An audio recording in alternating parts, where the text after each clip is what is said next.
వీళ్ళ రాజశేఖర రెడ్డి గారి ఆశయాలను నిలబెట్టేది. రాజశేఖర రెడ్డి గారు ముఖ్యమంత్రిగా ఉన్నప్పుడు భూమి సేకరిస్తే ఆ ఇండస్ట్రియల్ కారిడార్ కూడా వీళ్ళు పూర్తి చేయలేకపోతే వీళ్ళు రాజశేఖర రెడ్డి గారి ఆశయాలను నిలబెడుతున్న వాళ్ళు జగన్మోహన్ రెడ్డి గారు ఎలా అవుతారన్నా? లెదర్ పార్క్ కడతామన్నారు, కట్టాడా జగన్మోహన్ రెడ్డి గారు? వచ్చిందా లెదర్ పార్కు? ఎన్ని ఉద్యోగాలు వచ్చినాయి లెదర్ పార్కులో? ఔటర్ రింగ్ రోడ్ కడతానన్నాడు జగన్మోహన్ రెడ్డి గారు, వచ్చిందా? కనిపిస్తుందా? మరి ఎందుకన్నా నమ్మి ఓట్లేస్తే ఒక్క మాట కూడా నిలబెట్టుకోకపోతే మరి జగన్మోహన్ రెడ్డి గారికి మళ్ళీ మళ్ళీ ఎందుకు ఓట్లేయాలి? ఒక జగన్మోహన్ రెడ్డి గారైనా చంద్రబాబు గారైనా ఈరోజు బీజేపీ పార్టీకి గులాములయ్యారు, బీజేపీ పార్టీకి బానిసలయ్యారు. పులి సింహం అని చెప్పుకుంటున్న వాళ్ళు బీజేపీని చూస్తే పిల్లుల్లా తయారయ్యారు. వీళ్ళ రాజశేఖర రెడ్డి గారి వారసులు. మళ్ళీ చెప్తున్నాం ఈరోజు మన రాష్ట్రానికి ప్రత్యేక హోదా రాలేదు అంటే దానికి కారణం చంద్రబాబు గారు ఎంతైతే జగన్మోహన్ రెడ్డి గారు అంత. 10 సంవత్సరాలు అయిపోయింది మన రాష్ట్రానికి ప్రత్యేక హోదా 10 సంవత్సరాల కింద వచ్చి ఉండాలి. బీజేపీ పార్టీ 10 సంవత్సరాల ప్రత్యేక హోదా ఇస్తామని 10 ఏళ్ల కింద చెప్పారు, ఇప్పటి వరకు రాలేదు. ప్రత్యేక హోదా అంటే ఏమిటి? ప్రత్యేక హోదా అంటే ప్రతి నియోజకవర్గానికి ట్యాక్సులు కట్టే పని ఉండదు కాబట్టి ప్రతి నియోజకవర్గానికి ఒక 100 కొత్త పరిశ్రమలు వచ్చేవి. ప్రతి నియోజకవర్గానికి 100 కొత్త పరిశ్రమలు వస్తే ఎంత అభివృద్ధి జరిగేది, మన బిడ్డలకు ఎన్ని ఉద్యోగాలు వచ్చేవి. ప్రత్యేక హోదా 10 సంవత్సరాల కింద రావాల్సింది ఈ రోజు వరకు బీజేపీ పార్టీ ఇవ్వలేదు. బీజేపీ పార్టీ మనకు ప్రత్యేక హోదా ఇవ్వలేదు, పోలవరం ప్రాజెక్ట్ ఇవ్వలేదు, కనీసం ఒక రాజధాని, మాకు ఇంకో రాజధాని ఉంది అని చెప్పుకోవడానికైనా ఒక రాజధాని ఉందా ఆంధ్ర రాష్ట్రానికి? బెంగళూరు చూస్తున్నాం, హైదరాబాద్ చూస్తున్నాం, చెన్నై చూస్తున్నాం, మనకేముందన్నా?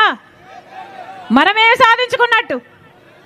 బీజేపీ పార్టీ మనకు ఒక్క మేలు చేయకపోయినా ఒక పక్క చంద్రబాబు గారు బీజేపీ పార్టీకే పొత్తు పలికారు, ఒక పక్క జగన్మోహన్ రెడ్డి గారు బీజేపీ పార్టీతో తొత్తయ్యారు. ఇది ఎక్కడి న్యాయం అని అడుగుతున్నాం. బీజేపీ పార్టీ మనకు ఏం చేసిందని మీరు గులాంగిరి చేస్తున్నారు? పోనీ బీజేపీ పార్టీ మనకు అన్ని ఇచ్చేస్తుంటే, అన్ని వాగ్దానాలు ఇచ్చేస్తుంటే మీరు వాళ్ళతో పొత్తులు పెట్టుకోండి, మీరు వాళ్ళకు తొత్తులు కండి, ప్రజలకేం అభ్యంతరం లేదు. కానీ బీజేపీ పార్టీ మనకు ఒక్క మేలు కూడా చేయకపోయినా ఒక పక్క చంద్రబాబు గారికేమో బీజేపీతో పొత్తు, ఇంకో పక్క జగన్మోహన్ రెడ్డి గారు మోడీకి తొత్తు. ఇది ఎక్కడి విడ్డూరం అని అడుగుతున్నాం. ఇలా తొత్తులు పొత్తులు పెట్టుకునే వాళ్ళకి ఎందుకు ఓట్లేయాలి? మీరు ఏ ఓటేసినా ఈరోజు బీజేపీ పార్టీకి పోతుంది కదా. ఒక్క ఎమ్మెల్యే గెలవలేదు బీజేపీ పార్టీ, ఒక్క ఎంపీ గెలవలేదు బీజేపీ పార్టీ ఆంధ్ర రాష్ట్రంలో. కానీ ఈ నాయకులు వాళ్ళ గురాంగిరి చేస్తున్నారు కాబట్టి మొత్తం బీజేపీ పార్టీని మన రాష్ట్రంలో రాజ్యం ఏలుతుంది. మళ్ళీ ఇదే కావాలా? మాట మీద నిలబడే నాయకులు కావాలా?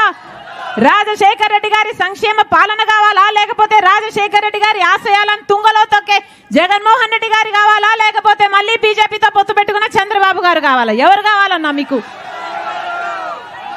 ఓట్లు వచ్చాయి, ఎలక్షన్లు వచ్చాయి, ఓట్లు వేసే సమయం వచ్చింది.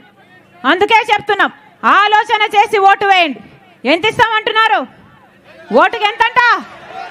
వైసీపీ ఎంత ఇస్తుందంట? టీడీపీ ఎంత ఇస్తుందంట? 5,000, 3,000, ఇద్దరు 5,000. Very good. ఎవరు ఎన్ని డబ్బులు ఇచ్చినా తీసుకోండి అన్న, మీ డబ్బులే.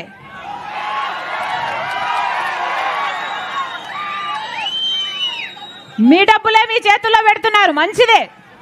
కానీ ఓటు మాత్రం ఎవరికి వేస్తున్నామని మీ ఆలోచన, మీ మనస్సాక్షి చెప్పాలి. ఓటు అనేది మీ చేతుల్లో ఉన్న ఆయుధం, ఓటు అనేది మీ భవిష్యత్తును నిర్ణయించే ఆయుధం. 5 సంవత్సరాలకు ఒక్కసారి మాత్రమే ఈ ఆయుధం మీ చేతుల్లోకి వస్తుంది.